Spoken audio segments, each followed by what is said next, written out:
आतंकी है। वो वापस लौटता नौजवान है।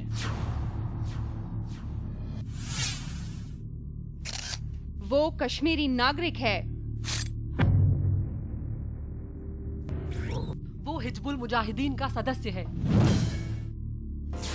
वो दिल्ली में धमाके करने आ रहा था। वो कश्मीर में सरेंडर करने आ रहा था। उसने दिल्ली में हथियार छुपा रखे थे। वो अपनी बीवी को लेकर कश्मीर जा रहा था।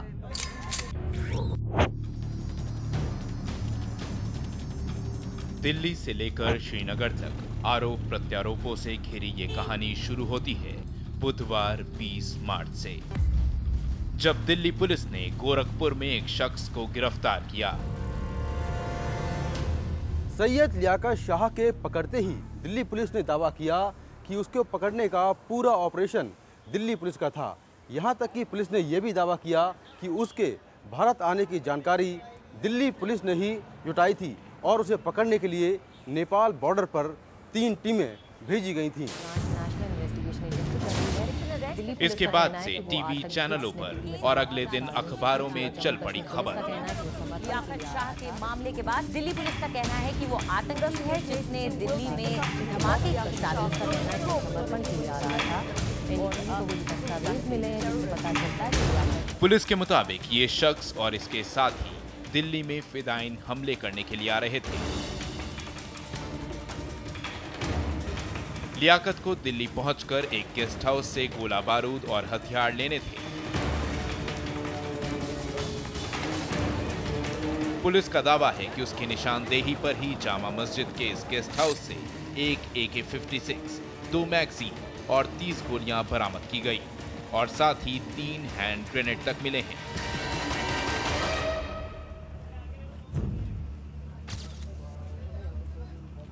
इंडो नेपाल बॉर्डर गोरखपुर और तनकपुर उत्तराखंड, वहां पे अपने डिप्लॉयमेंट किया और इंफॉर्मेशन के मुताबिक जब ये आतंकवादी सैयद लियाकत शाह जब गोरखपुर से देश में प्रवेश किया तो उसी समय उसकी अरेस्ट हो गई थी।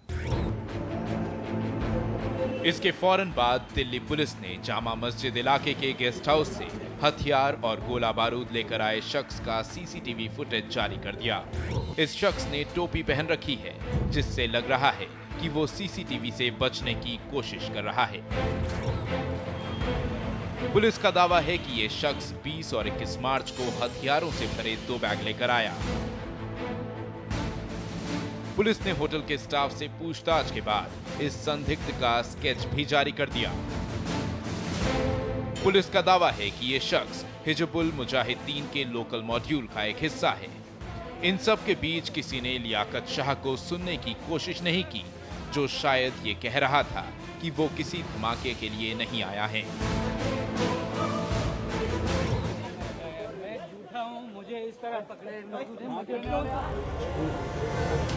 दिल्ली पुलिस ने यह भी दावा किया कि लियाकत शाह की तरह 6 और संदिग्ध आतंकी दिल्ली में हैं, जो यहां पर फिदाइन हमला करने की फिराक में हैं।